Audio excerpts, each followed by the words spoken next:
Hello mga idol, may paalala lang po.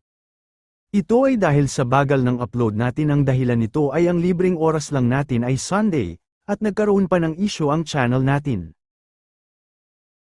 Habang patuloy na pinagtutulungan ng tatlong sasakyan ang sasakyan ng ating mga bida para maipasok ito sa loob, ay si Minji naman ay takot na takot habang niyayakap ito ng ating bida. Kaya ang ating bida na nakita ito ay galit na galit. Nang maipasok rin ng mga ito ang sasakyan ng ating mga bida, ay kaagad na ang mga ito na gumalaw dahil may pinalabas sila sa loob ng sasakyan na usok na kayang magpatulog. Sa ilang minuto rin ay kaagad na nakatulog ang ating mga bida dahil na rin sa wala silang mask. Habang patuloy na umaandar ang kanilang sinasakyan, ay nagsaad ang isa sa mga ito na tapos na daw ang oras. Sa sinabi naman ito na oras na ay kaagad na nilang tiningnan ang ating mga bida na tulog na tulog. Nagsaad si Chief Han na mahigit 5 minuto na daw ang nakalipas kaya nakakasiguro daw silang tulog na ang mga ito. Sumang-ayon naman dito ang isa pa na nasa likuran na syempre naman daw na makakatulong ang mga ito ng madali dahil na rin daw sa lakas ng tama ng usok. Nagsaad naman si Chief Han sa isa sa kanyang kasamahan na tingnan daw nila ang babae sa loob na kung ito ba daw ang kanilang hinahanap. Sa sinabi naman nito ay kaagad na sinunod ito ng kanyang kasamahan. Pagkatapos niyang ma-confirm na ang kanilang hinahanap ay si Minji, ay kaagad na nitong pinaalam sa kanyang kasamahan. Nagsaad naman ang kanyang kasamahan na simulan na nila ngayon. Pagkatapos daw nilang magawa ito ay kailangan daw nilang makipagkoopera sa mga pulis, dahil sasabihin nila na ang driver daw ng sasakyan na ito ay miyembro ng DWI. At gagawa rin daw sila ng storya na ang ating mga bida daw ay kasangkot sa isang druga, pagkatapos naglabas ang isa sa mga ito ng injection. Saad rin ni Chief Han sa kanyang kasamahan na kung matapos daw ito sa kanyang ginagawa ay magpalat daw ito ng damit dahil baka malaman daw ng mga pulis na pakulo lang nila ito. Pero siya na daw ang bahala sa mga ito basta magmadali lang daw ito. Habang tinitingnan nila ito ay nagtataka sila kung bakit napakatagal nitong matapos sa ginagawa niya. Sinabihan rin nila ito na kung ano pa daw ang ginagawa nito dahil kung tapos na daw ay bilisan na nito. Ngunit nang lapitan nila ito ay wala na itong malay at nakahandusay na lang. Napansin naman ito nila Chief Han, ngunit kaagad na rin na hinatak ang isa pa sa loob. Pagkatapos itinapon ng malakas. Nang tinignan rin ng dalawa kung ano ang nangyari sa mga ito, at bago pa man sila makalapit ay kaagad na sila inipit gamit ang sasakyan.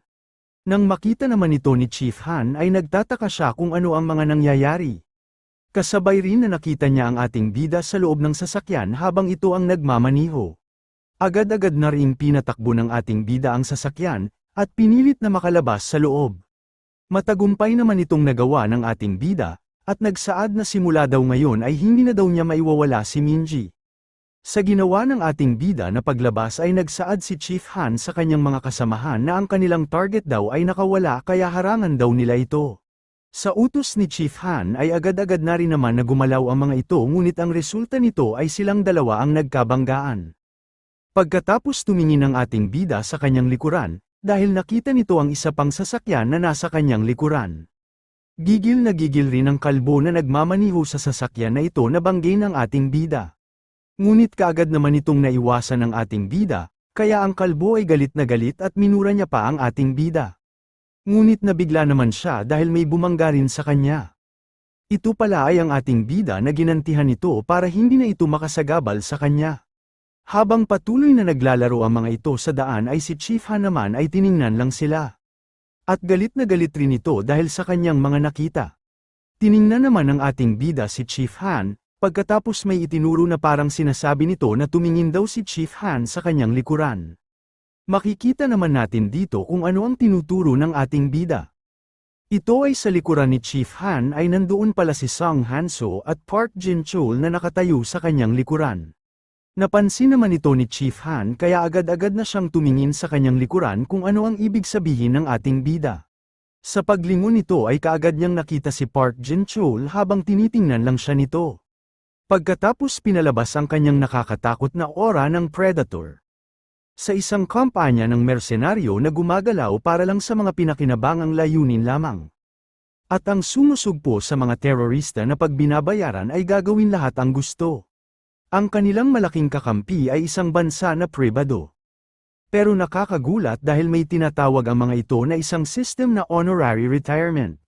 Ito ang kondisyon nila kapag nagretiro ka. Gaya ng taong ito na natatakot at sinasabi niya na nagkamali daw siya, dahil hindi daw niya alam na ito pala ang kondisyon pag nagretiro sila. Kaya pasiga niyang sabi na hindi na daw siya magre-retiro. Nagsaad naman ang kanyang mga kasamahan na anong ibig sabihin daw nito na hindi niya ito alam. Dahil ang lahat daw nakasali sa kanilang organisasyon ay alam daw ito kaya manahimik daw ito. Dahil ang kanilang organisasyon daw ay pinapatay kung sino man ang magre-retiro. Pero kung totoo daw na hindi nito alam ay huli na daw ito dahil tatapusin na daw nila ang buhay nito ngayon mismo. Nang marinig niya ito ay kinabahan ito habang pinagpawisan sa takot. Pagkatapos ay kaagad nang tumalsik ang mga dugo. At dito makikita na lang natin na wala na itong buhay. Habang nililigpit rin nila ang bangkay ng kanilang kasamahan ay may isa pa silang kasamahan na nakatayo lang.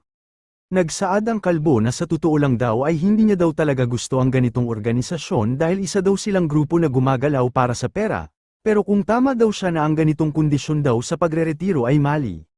Sa sinabi naman nito ay sumang-ayon ang kanyang kasamahan, at nagsaad na ang ganito daw talaga na pamamaraan ay mali daw talaga. Nagsuggest naman ang kanilang kasamahan na simula daw ngayon ay ihihinto na daw nila ang paraan daw na ito, dahil hindi daw siya mabubuhay ng matagal dahil sa sobrang stress. Pagkatapos tinawag nito sa pangalan ang kanilang kasamahan na Mr. Nam na kung nakikinig ba daw ito sa kanila. Ang kanina lang pala na nakatayo at isa sa kanilang organisasyon at tinatawag nilang Mr. Nam, ay walang iba kung hindi si Chief Han.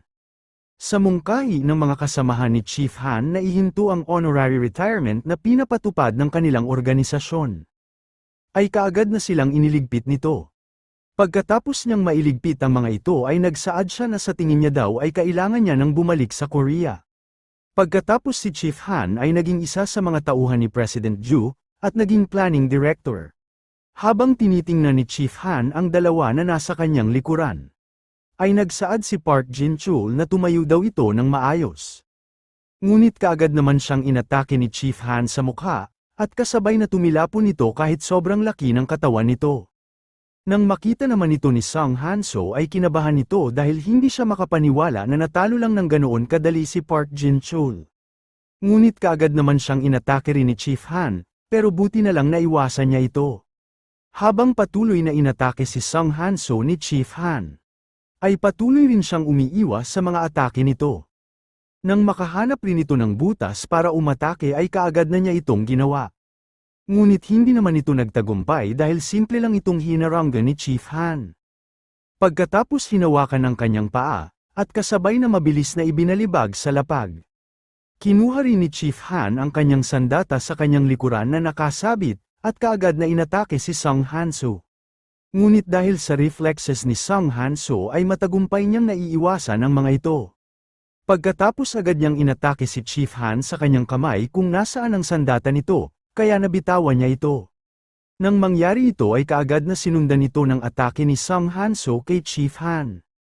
Matagumpay niya naman itong napatamaan kaya bahagyang napaatras si Chief Han. Agad naman na nag-counter-attack ay Chief Han kay Sung Han-so gamit ang paa nito.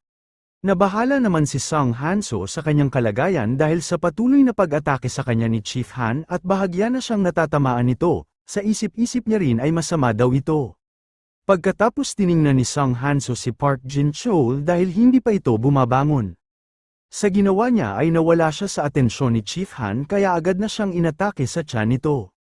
Buti na lang sinwerte si Sung Han-so dahil bahagya pa itong nakakapit. Ngunit kaagad naman ni Chief Han inapakan ang kamay nito para tuluyan na itong mahulog. Nagsaad si Chief Han kay Sung Han-so na huwag daw itong mag-alala kay Park Jin-chul dahil patay na daw ito. Dahil tinamaan niya daw ang vital point ni Park Jin-chul nang walang pagkakamali. Seryoso ring sinabihan ni Chief Han si Sung Han-so na kahit magsama-sama pa daw ang mga ito ay hindi daw ang mga ito na uubra sa kanya. Dahil ang pinaka-importante daw na isang bagay sa pagiging professional daw sa mundong ito ay ang paghatol. Dahil ang kalikasan at industriya ay palaging magkatugma kahit sa kamatayan o buhay. Kaya ang pinaka-importante daw talaga sa lahat ay ang paghatol sa anumang bagay. Ang animal instinct rin daw ay kabilang rin ito sa paghahatol. At ang mga ito daw ay nanggaling sa AKL. Sabihin na rin daw nila ngayon na mamatay daw sila Song Hanso dahil sa aksidente. Pagkatapos ay diniinan pa ni Chief Han ang pagtapak niya sa kamay ni Song Hanso. Nang makita naman ito ng ating bida ay nag-alala siya sa kalagayan nito. Sinabihan naman ni Song Hanso ang ating bida na huwag daw itong lumapit dahil maayos lang daw siya. Pasiga rin itong sabi na kunin daw nito si Minji at umalis daw ito papalayo mula sa kanila. Sa sinabi naman nito ay tumahimik lang si Chief Han. Ngunit bigla namang nabahala si Chief Han dahil naramdaman nito na may kakaiba mula sa kanyang likuran. Kaya kahit di niya alam kung ano ito ay kaagad na siyang nagpakawala ng atake. Sa ginawa naman nito ay pasimple lang itong hinaranggan ni Park Jin-chul gamit ang kanyang kamay habang ngumingiti ito. Sa ginawa naman nito ay gulat na gulat si Chief Han sa kanyang nakita. Dahil naharangan daw nito ang kanyang atake habang tulog ito. Nagsaad rin ito habang tulog na huwag daw ni Chief Han gawin ang mga ganitong bagay na parang nanaginip ito. Balik tayo noong bago pa mawala ng malay ang ating mga bida ay may ginawa si Park Jin-chul na isang bagay, ito ay ang pagpigil sa hininga nito para hindi ito maapektuhan ng tama ng usok. Pagkatapos niya itong ginawa ay kaagad itong nakatulog. Pero kahit tulog ito ay huwag ng mga ito mamaliitin ito pagdating sa laban. Sa nakikita ni Chief Han kay Park Jin-chul ay kaagad itong nainis dahil parang pinaglalaroan lang daw siya nito. Kaya pinaulanan na niya ng atake si Park Jin-chul. Ngunit nasisabayan naman ito ni Park Jin-chul kahit tulog ito.